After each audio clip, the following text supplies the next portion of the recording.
Shalom saudara sekalian, mari sama-sama kita boleh tenangkan diri sejenak, kita berdoa, kita mohon Tuhan yang pimpin kita di dalam perenungan akan firman Tuhan malam hari ini. Mari kita berdoa. Ya Tuhan, saat ini kami serahkan diri kami, jikalau kami akan belajar sedikit daripada firman Tuhan. Kami berdoa biarlah Tuhan yang boleh singkapkan apa yang terselubung, sehingga kami boleh mendengar, kami boleh mengerti, kami boleh memahami, dan terlebih lagi kami boleh melakukan. Biarlah apa yang akan kami pelajari ini menjadi satu kekuatan untuk kami di dalam melangkah lebih jauh lagi untuk Tuhan. Terima kasih, kami serahkan hanya dalam nama Yesus Kristus, Juru Selamat kami yang hidup. Kami berdoa. Amin.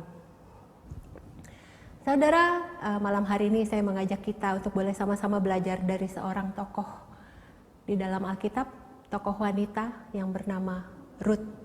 Bagaimana dia melangkah lebih jauh untuk di dalam hidupnya, hingga akhirnya dia ada signifikansi di dalam hidup itu. Saya mengajak kita sama-sama membuka daripada Rut 1. Pasalnya yang pertama, saya akan membacakan untuk saudara sekalian sampai ke 16. Rut dan Naomi. Pada zaman para nabi, para hakim memerintah, ada kelaparan di tanah Israel. Lalu pergilah seorang dari Betlehem Yehuda beserta istrinya dan kedua anaknya laki-laki ke daerah Moab untuk menetap di sana sebagai orang asing.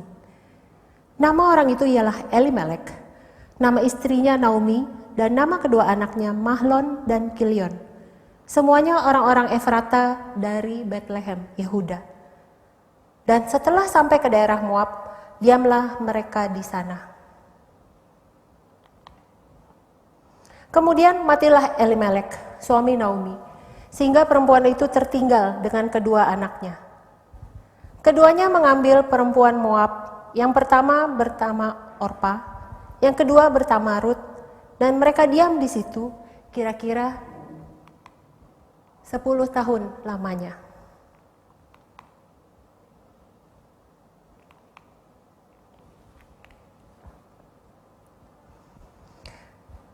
Lalu matilah juga keduanya, yakni Mahlon dan Kilion, sehingga perempuan itu kehilangan kedua anaknya dan suaminya. Kemudian berkemaslah ia dengan kedua menantunya dan ia pulang dari daerah Moab, sebab di daerah Moab ia mendengar bahwa Tuhan telah memperhatikan umatnya dan memberikan makanan kepada mereka. Maka berangkatlah ia dari tempat tinggalnya itu bersama-sama dengan kedua menantunya. Ketika mereka sedang di jalan untuk pulang ke tanah Yehuda, berkatalah Naomi kepada kedua menantunya itu, "Pergilah, pulanglah masing-masing ke rumah ibunya. Tuhan kiranya menunjukkan kasih-Nya kepadamu, seperti yang kamu tunjukkan kepada orang-orang yang telah mati itu dan kepadaku. Kiranya atas karunia Tuhan kamu mendapat tempat perlindungan masing-masing di rumah suaminya." Lalu diciumnyalah mereka. Tetapi mereka menangis dengan suara keras dan berkata kepadanya, "Tidak, kami ikut dengan engkau pulang kepada bangsamu." Tetapi Naomi berkata, "Pulanglah anak-anakku, mengapakah kamu turut dengan aku? Bukankah tidak akan ada lagi anak laki-laki yang kulahirkan untuk dijadikan suamimu nanti? Pulanglah anak-anakku, pergilah, sebab sudah terlalu tua aku bersuami. Seandainya pikirku, ada harapan bagiku, dan sekalipun malam ini aku bersuami, bahkan sekalipun aku masih melahirkan anak laki-laki, masakan kamu menanti sampai mereka dewasa? Masakan karena itu kamu harus menahan diri dan tidak bersuami? Janganlah kiranya demikian anak-anakku. Bukankah jauh lebih pahit yang aku alami daripada kamu, sebab tangan Tuhan teracung terhadap aku." Menangis pula mereka dengan suara keras. Lalu Orpa mencium mertuanya itu minta diri.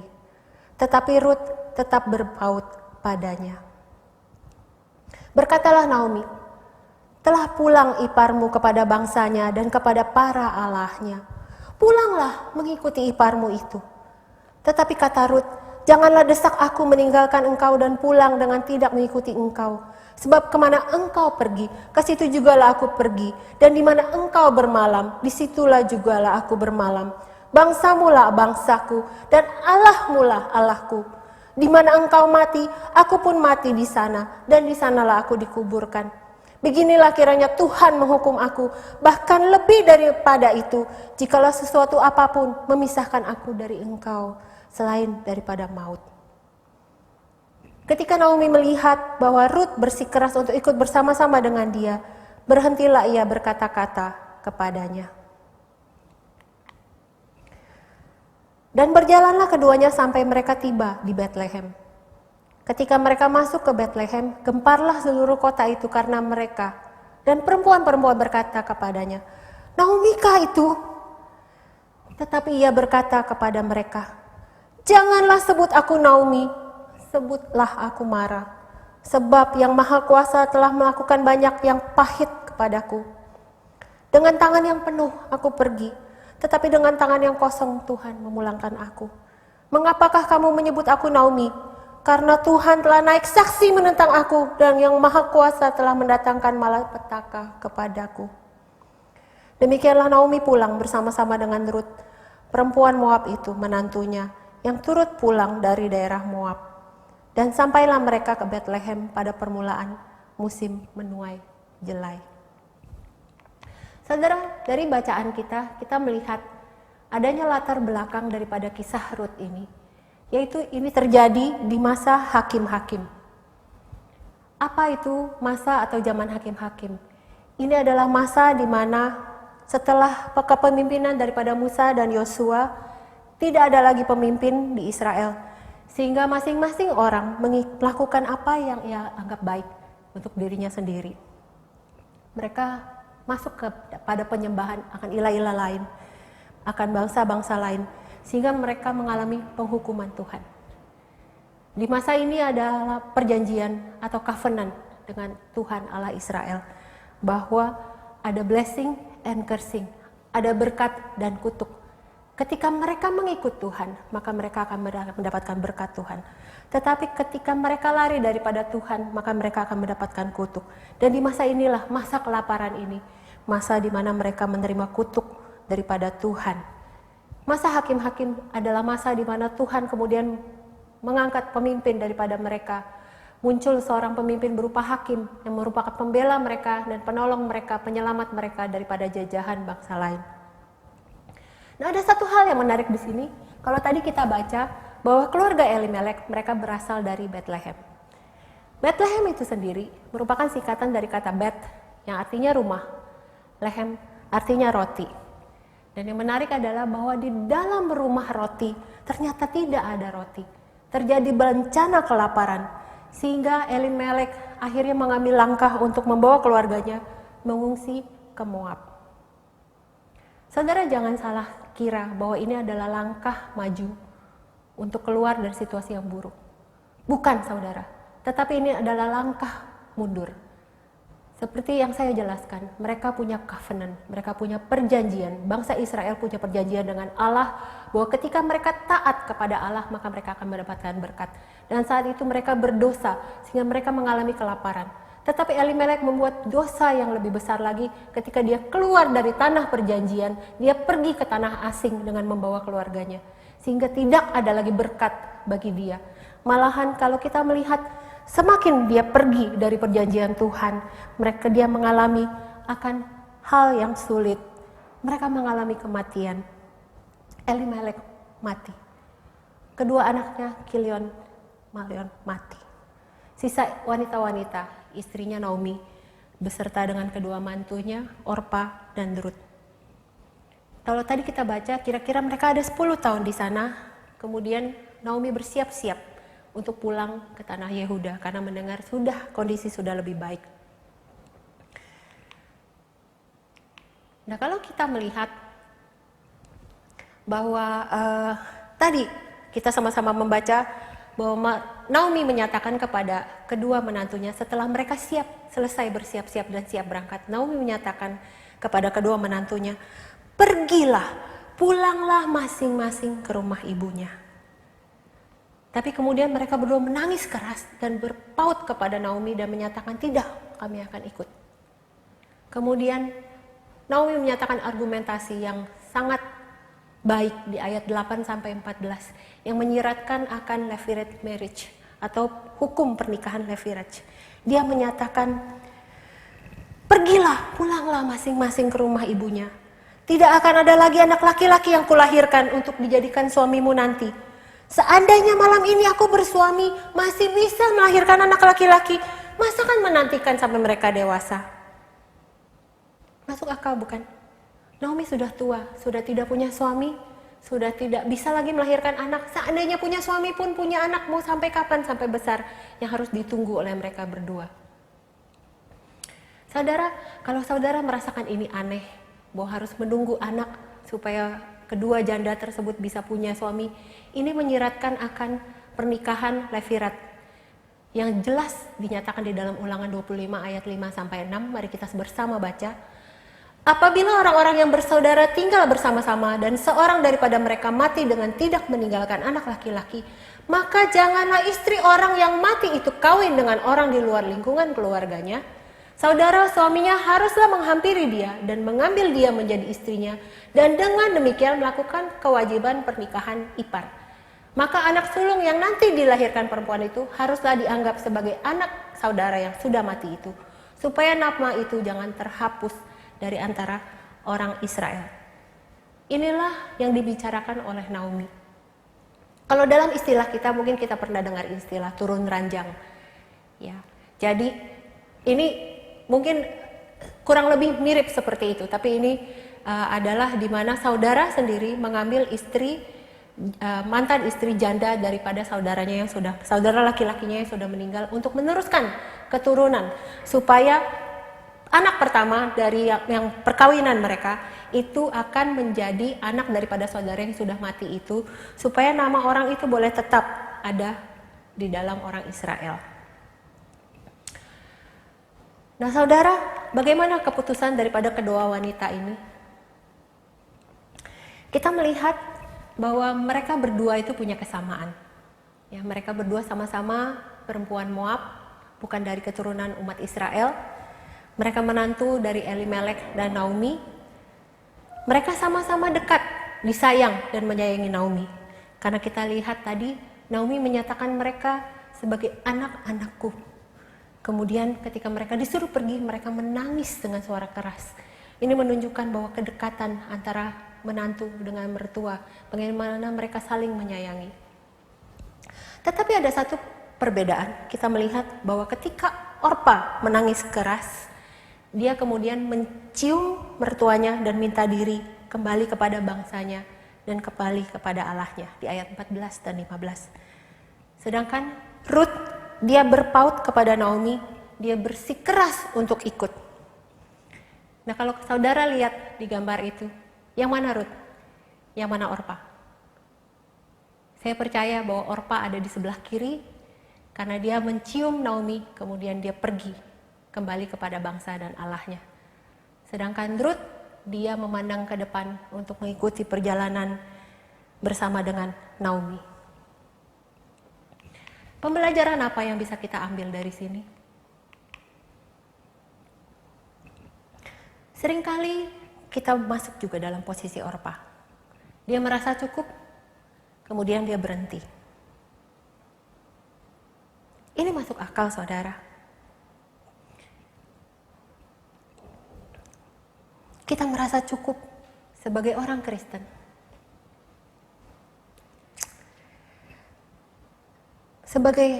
Sama seperti Orpa.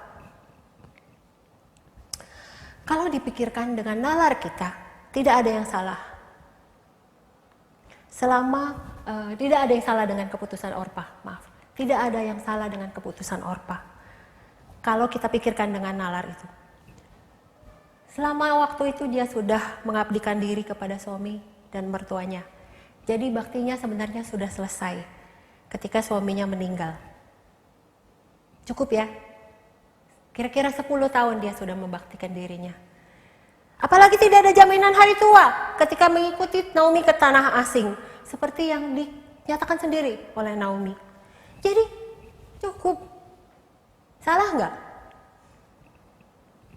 Enggak ya, kita pun pasti akan merasakan bahwa tidak ada yang salah. Tapi hasilnya bagaimana? karena dia merasa cukup sehingga terhenti sampai di sana. Hasilnya tidak ada catatan apa-apa lagi. Sepanjang 4 kitab di dalam buku Rut, tidak ada catatan apa-apa lagi tentangnya. Tidak ada signifikansi di dalam hidupnya. Bagaimana dengan Rut? Justru Rut secara pemikiran kita, secara nalar kita, dia tidak masuk akal. Tidak ada janji akan masa depan yang baik, malahan peringatan dari mertuanya, tetapi dia tetap pergi mengikuti Naomi. Baik Rut maupun Orpa, mereka berdua sudah lama ikut keluarga Elimelek mengikuti Naomi, dan mereka pasti sudah mendengar banyak tentang bangsa Israel beserta dengan Allah yang hidup di dalam bangsa itu. Dan saya percaya dari pengenalan itu, Rut merasa ada sesuatu yang kurang. Ia mencari lebih. Karena itu dikatakan bahwa sebenarnya iman Rut itu lebih besar daripada Abraham, bapa orang beriman. Mengapa saudara? Karena Abraham itu pergi dengan janji. Dia punya janji akan mencapai tanah perjanjian. Dia punya janji bahwa keturunannya akan besar seperti bintang di langit. Sedangkan Rut dia tidak punya janji apa-apa. Dia pergi hanya dengan iman mengikuti Naomi ke tempat di mana bangsanya dan Allahnya. Dan hasilnya nanti kita boleh lihat bahwa ia menjadi nenek moyang daripada Raja Daud. Dia menjadi nenek moyang daripada Yesus. Rut menjadi signifikan di dalam sejarah.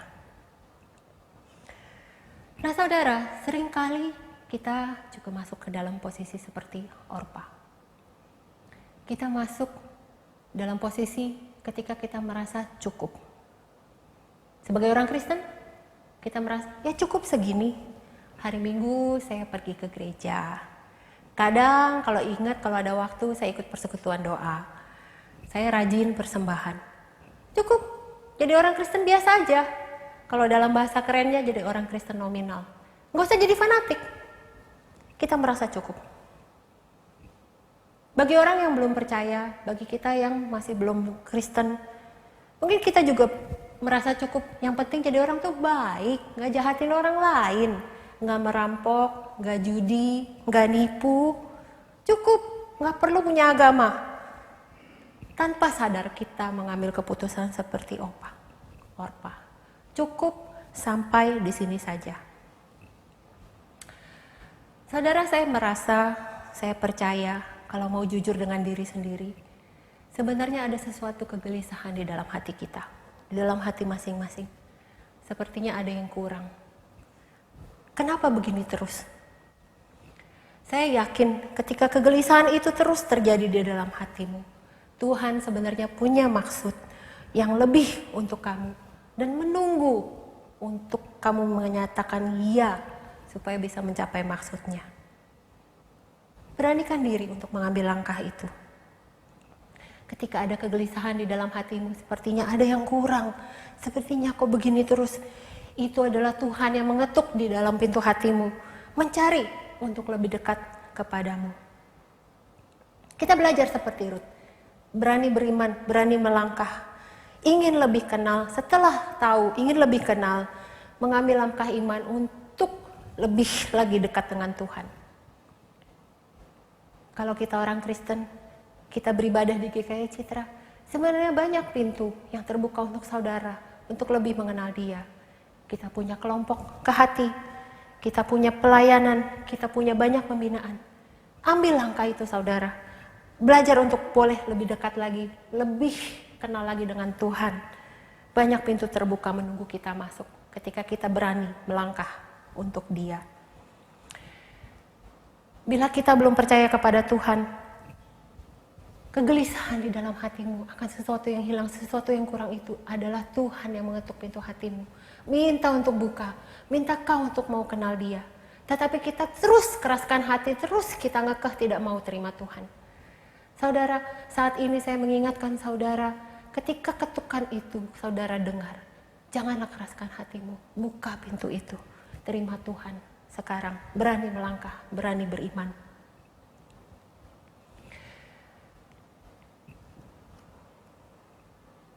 Ada satu kutipan yang saya rasa cukup menjelaskan akan bagian ini yang kita pelajari bersama. Dikatakan oleh seorang pastor dari Center Street Church bernama Aswin Ramani sedemikian.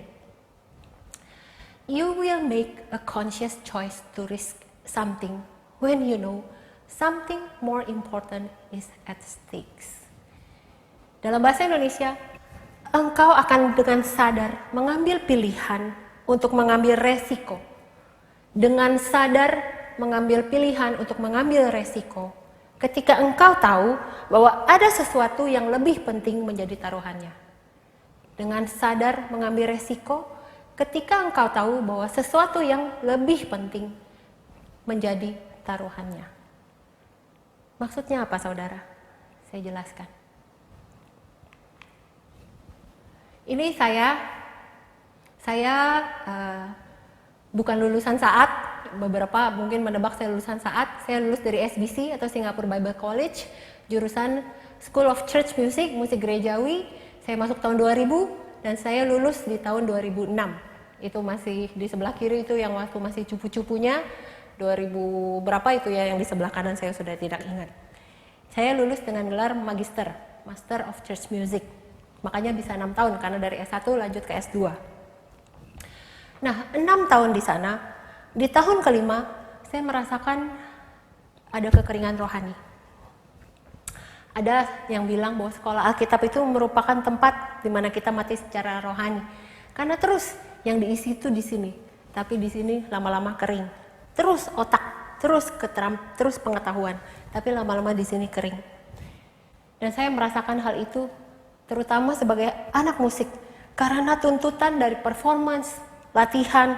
Ya, saudara yang main musik tahu untuk main 2 menit, 3 menit, untuk nyanyi 2 menit, 3 menit itu butuh latihan yang lama, ya, berjam-jam per hari. Terus banyak konser, banyak juga kelas. Kelas itu bukan hanya kelas teori musik, ya, tapi juga dari skill, dari belajar piano, nyanyi, paduan suara, conducting, kemudian kelas-kelas teori musik, sejarah musik, ibadah, manajemen gereja, plus mata kuliah teologi dari biblika, kelas doktrinal, kelas leadership, kelas spiritual, dan lain-lain.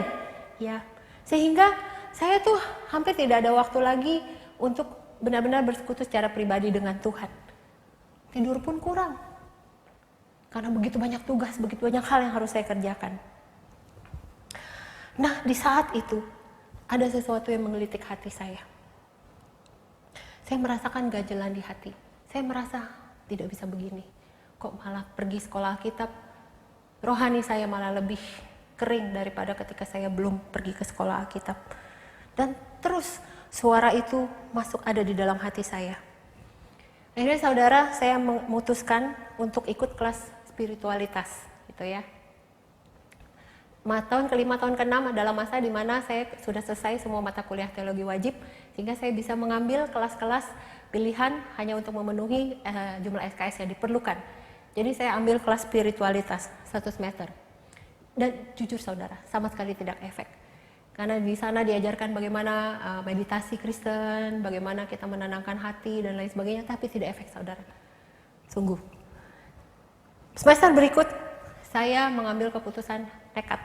Ya, saudara tidak bisa jangan contoh saya, dan saya pada saat menyatakan ini mengungkapkan aib saya, tapi ini saya nyatakan kepada saudara karena saya ingin saudara juga bisa belajar dari hal ini.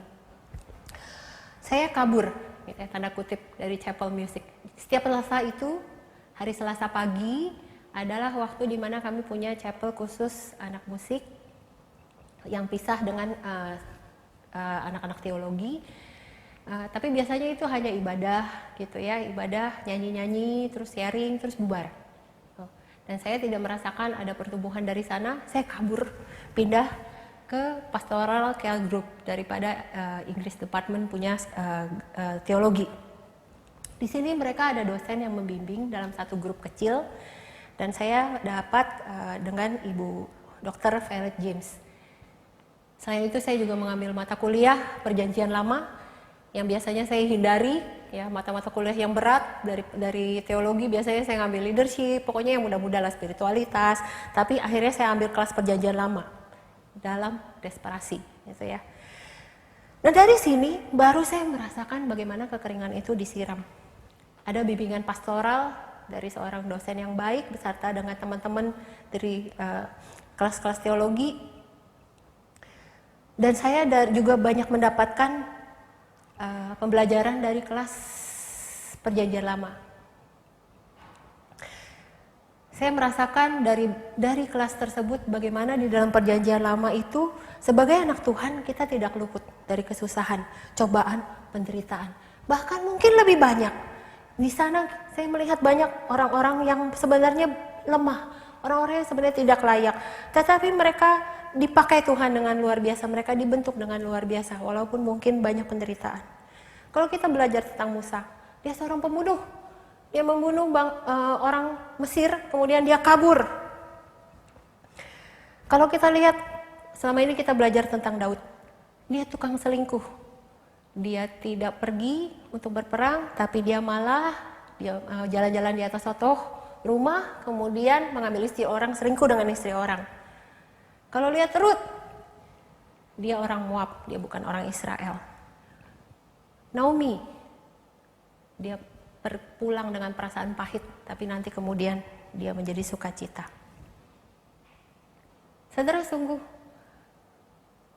saya tidak merasa bangga bahwa saya bisa kabur dari Chapel Music, tapi saya merasa bahwa keputusan nekat saya hari itu adalah sesuatu yang lebih berharga. Resiko yang saya ambil melangkah lebih jauh karena ada sesuatu yang lebih berharga yang dipertaruhkan, yaitu kerohanian saya. Kalau hari itu saya diamkan, saya biarkan sampai ke rohani saya kering dan mati, maka tidak ada hari ini saya bisa bertemu dengan saudara sebagai hamba Tuhan. Mungkin saya masih orang Kristen, mungkin saya jadi guru musik, atau mungkin saya tidak lagi ke gereja karena saya tidak lagi merasakan Tuhan. Tapi hari itu keputusan yang sangat besar yang saya ambil sehingga hari ini saya bisa berdiri di hadapan saudara. Keputusan sadar untuk mengambil resiko ketika ada sesuatu yang berharga dipertaruhkan, yaitu kerohanian saya bersama dengan Tuhan. Nah, kalau kita melihat di akhir daripada pasal 4, ya, kita perlu cuma punya 4 pasal, ada happy ending. Di sini dari pasal 4 ini dikatakan bahwa Boas akhirnya menikahi Rut. Dia berhasil menjadi goel atau penebus daripada Rut. Kemudian Rut melahirkan seorang anak laki-laki dan dikatakan oleh orang-orang di sekelilingnya bahwa Rut adalah menantu perempuan yang lebih berharga dari 7 anak laki-laki.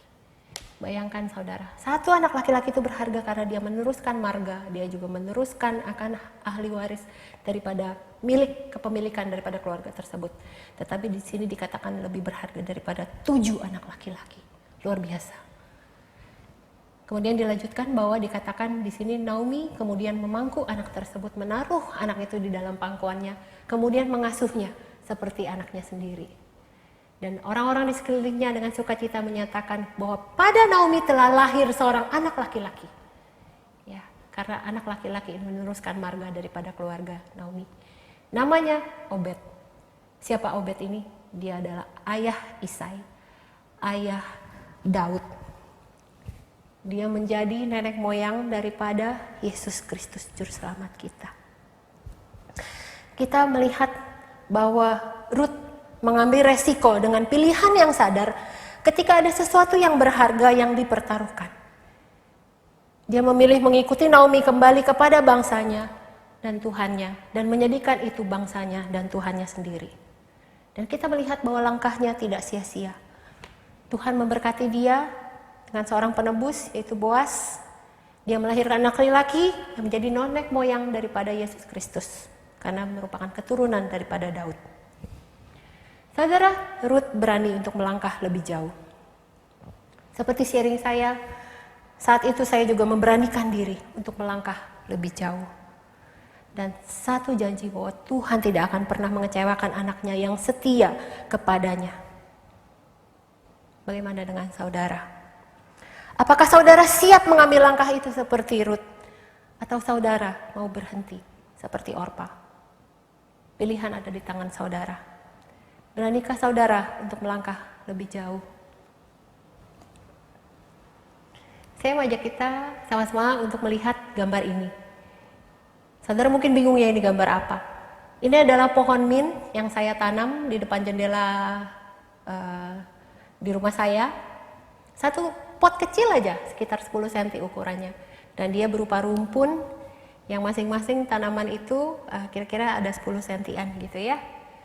Tapi ada satu hal yang menarik saudara. Dari rumpun itu keluar satu sulur yang menjalar. Saya nggak tahu dia mau kemana. Pertama-tama dia pendek. Lama-lama dia panjang. Kalau di gambar itu saudara lihat kira-kira sudah ada 1 meter lebih rumpun itu menjalar. Sulur itu menjalar. Saya tidak tahu dia mau kemana. Tapi dia maju terus. Dia mencari udara, dia mencari sinar matahari, dia maju terus. Tanpa memusingkan apa-apa.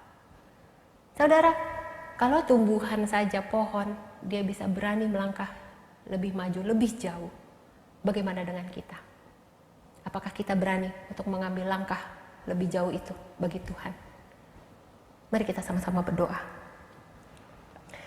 Tuhan, kami bersyukur bahwa Tuhan yang boleh tolong kami boleh belajar ya Tuhan, seperti Rut, untuk melangkah lebih jauh bagi Tuhan. Seperti Rut, melangkah ya Tuhan, sehingga punya signifikansi di dalam sejarah karena ada tangan Tuhan yang beserta dengan orang-orang yang setia kepada Tuhan. Terima kasih ya Tuhan, biarlah ini membuat kami ya Tuhan, boleh ya Tuhan, memberanikan diri untuk tidak membiarkan kerohanian kami mati, untuk tidak membiarkan diri kami merasa cukup, tapi kami boleh melangkah maju untuk Tuhan, melangkah lebih jauh lagi untuk Tuhan, hingga kami boleh terus bertumbuh, semakin menyerupai Tuhan, semakin mengasihi Tuhan. Terima kasih Tuhan, kami berserah, kami percaya, kami serahkan hidup kami hanya di dalam pimpinan tangan Tuhan. Dalam nama Yesus Kristus kami berdoa. Amin.